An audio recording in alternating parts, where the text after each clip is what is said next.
we're back with another special edition of the Vulcan Nation podcast. I'm your host, Ryan Barnhart, Director of Alumni Relations. We're continuing our conversations with the 2020 Alumni Award recipients. And today we're really excited to talk to our Young Alumni Award winner. She's a 2016 graduate of Cal U, and currently she's the Associate Producer at WTOP News and ABC News. Please welcome Adisa Hargett-Robinson to the show. Adisa, welcome to the Vulcan Nation. Thank you. Thank you. I'm so excited to be here. Thank you. Awesome. Well, like I said, we like to get right down to things here on the show and kind of let you introduce yourself, your background, kind of how you got to Cal U, and then where it's brought you to today. Okay, great. Yeah, so I'm Adisa.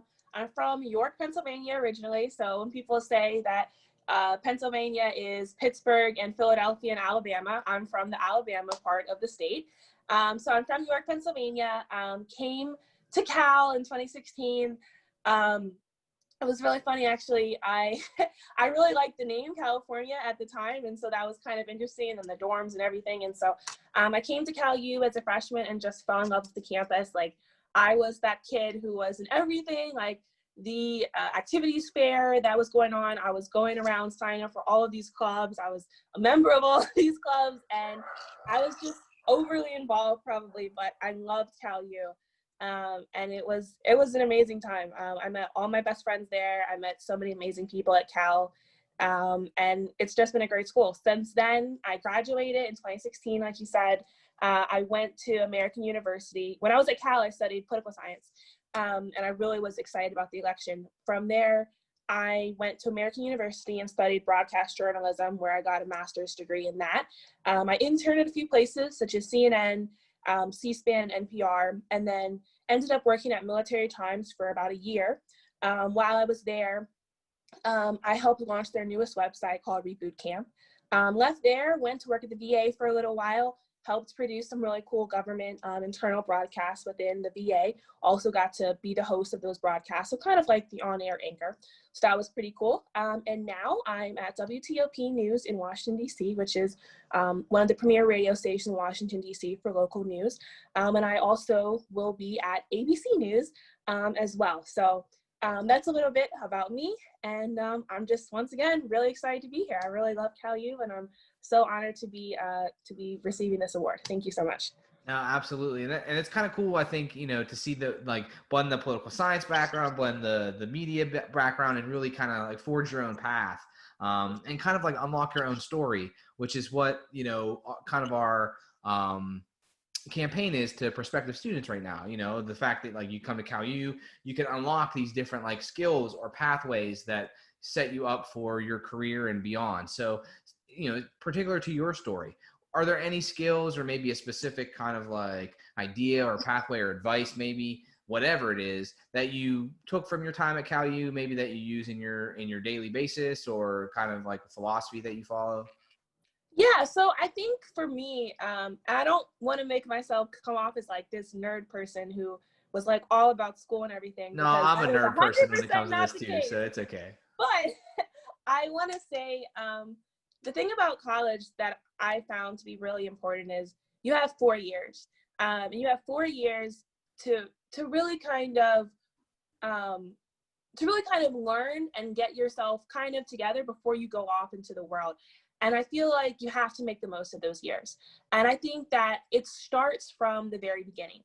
I remember my first year at Cal U, my freshman year, we had freshman first year seminar. I don't know if they still have it, but I think they still have it, or if not, hopefully they have something similar. And I know a lot of my friends were kind of like, oh, this is a stupid class. It's 1 credit. Like, I don't want to go. Like, it's a waste of time. And I feel like I was that nerd person who was like, I'm going to go to first year seminar. I'm going to write down everything they say. Like, if they're telling me that career service is here, I'm going to get to know these people. If they're telling me that the internship center is here, I'm going to know these people too. If they're telling me that my advisors are here, I'm going to write down all of these things and figure out all of my resources, because, Cal U is a wonderful school. But I feel like any university can be a good school. I think that a lot of people think like you have to go to Harvard to be anywhere in your life. And I think that's not true. I think it depends on the person completely. I think that Harvard is Harvard, but Cal U is an amazing school. I loved Cal U, and I wouldn't trade my experience for anything. But I think that you have to make your experience what you want it to be. So you need to find the resources that are going to get you where you want to be. I was awful at math, and I've always been bad at math. And I remember when I was getting my schedule, they're like, you need to take this math class. This is the class you need to take. I was like, if I take this math class, it's going to destroy my GPA. I can't do this. I remember going to the class, first year seminar, and them telling you about your academic advisors and then your actual advisor in your major. And I was like, you know what? I'm going to speak to my advisors in political science and say, hey, what class can I take? Like, how can I get my way around this? How can I take a class that I need to take to graduate, but that will allow me to do well? And we were able to find another class. I got an A in math the first time in my life. And, you know, it's just about the resources. Rhonda Gifford in career services is a blessing. I mean, a lot of people don't know all of the resources that we have. Like, I remember they had a session one time where they were telling you how to eat at a business dinner or how to eat at a business interview. And I think that those skills for someone who's 18, who's probably never been to that. I mean, you're 18, you're coming from high school. When have you gone to a business dinner? Yeah, I the mean, people networking don't, dinner. Yeah, that's a huge yeah, thing. you Yeah, know, right. I mean, I think people kind of just don't take those things seriously. Like, they send you an email every day, the daily announcements. I mean, take a look at those things, because the things that they're posting, they're not just posting just because it's fun. Like, they want people to know they're important. You can really learn a lot of things. And so I think for me, what I really learned is that you have to use your resources. And as much as you use your resources is as far as you'll go. If you just kind of go to school, do the bare minimum, don't do anything, then you wake up and you're a senior. It's like, oh my God, I got to graduate. I get a job. I got to find an internship. You know, like, you're going to struggle and it's going to be hard. And you're going to see all of your other classmates who are doing something else. You're going to be like, well, why can't I do that? But it's kind of like you were afforded the same resources. And so I think what I would say is just, you have to use your resources from the beginning and just kind of build on that. No, absolutely. I can't agree more there. And I think that, like, you know, when we talk to students, we talk to alumni. I think that's a big thing to press upon them, is that the ones that are successful and the ones that really maximize their resources, you know, typically are able to pass that along, and the importance of that. And I think, you know, I can't agree with you more there. And let's talk a little bit more about that. You know, every good story has a supporting cast, right? Yeah. So, you know, from your time at Cal U, were there certain classes or professors or maybe like staff members like a Rhonda Gifford, or even your Cal U friends that kind of helped you along the way there and then now into, you know, your career? Yeah, so there's a few people I would like to mention. First and foremost, it's been a sad year. I think Dr. Blumberg was a political science professor, and I remember she sent out an email before, basically like the first week of school, my freshman year, inviting all the political science majors to come and meet her and to meet the department and all of that.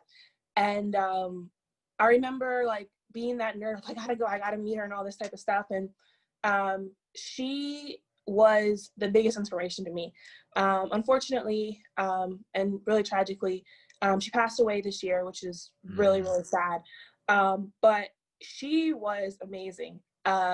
Like, I remember meeting her like my first week of Cal, and she was telling me about the campaigns she would work on, how she worked like on card and all these things like back in the 70s. And I mean, like, it was huge because it was really, really cool. But then, like, as a woman to be doing these things in the 70s, like, I mean, her story was just amazing. And her classes, I felt like I learned so much. And she was always the professor to push me. Like, I remember I didn't want to do the Harrisburg internship. And I was like, it's going to be my senior year. Like, I don't want to be away. I want to be here. And she's like, you need to do this. Like, it's a great opportunity. And it was. I got to work for Tom Wolf. I got to work for the governor, First Lady Frances Wolf. It was amazing.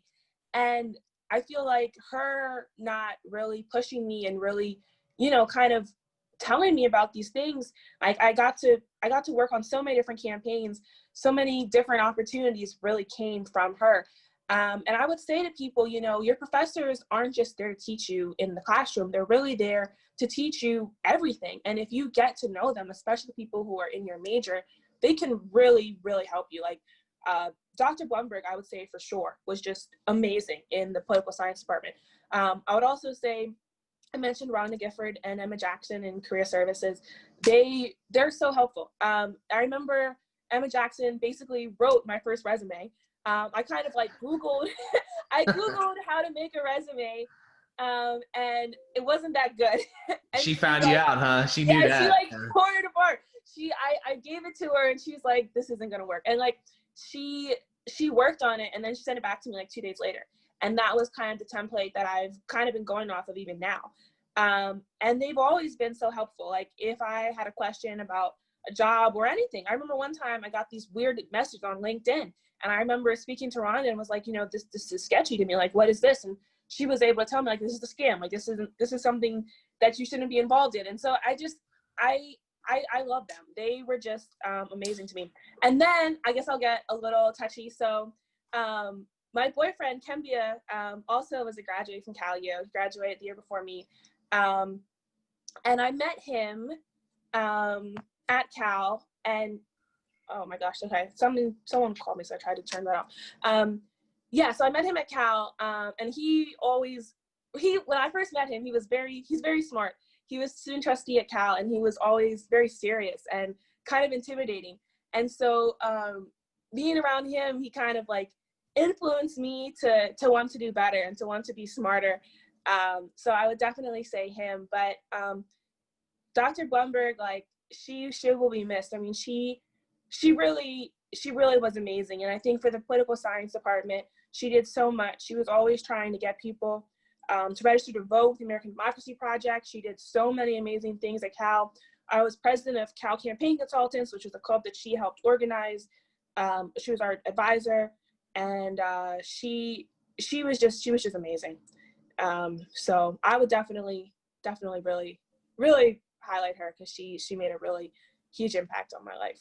No, absolutely. I know you're right. It's very tragic that she passed. I wasn't a political science major, but I took many of her classes as electives because they were that interesting.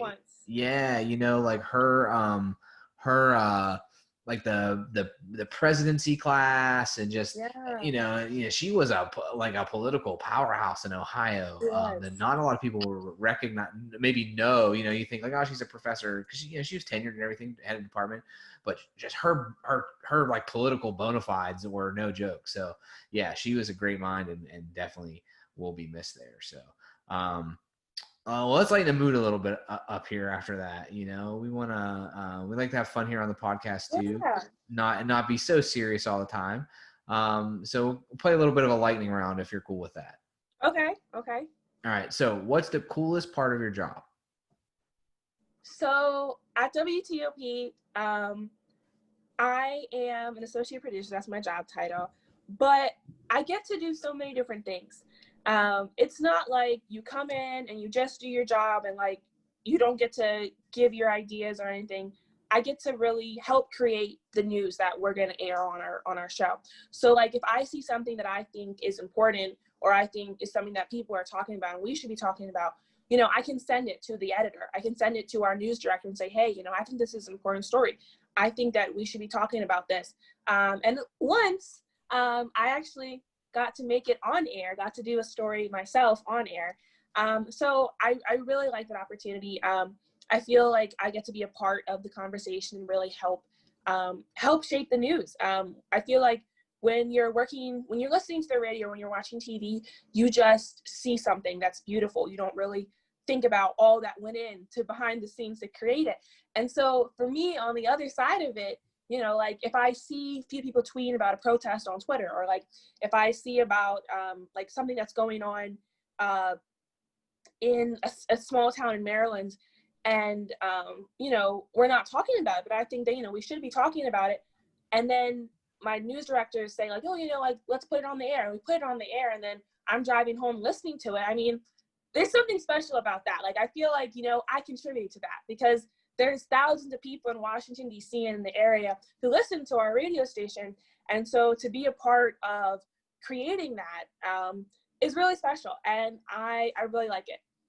Awesome. No, that's pretty like important work, I think, especially in this day and age, and not to make a joke, but like with the amount of fake news and misinformation and that pervasive culture, I think it's really important for people to be informed. So I'm glad to see that you're kind of like leading the charge there, and really helping to do that.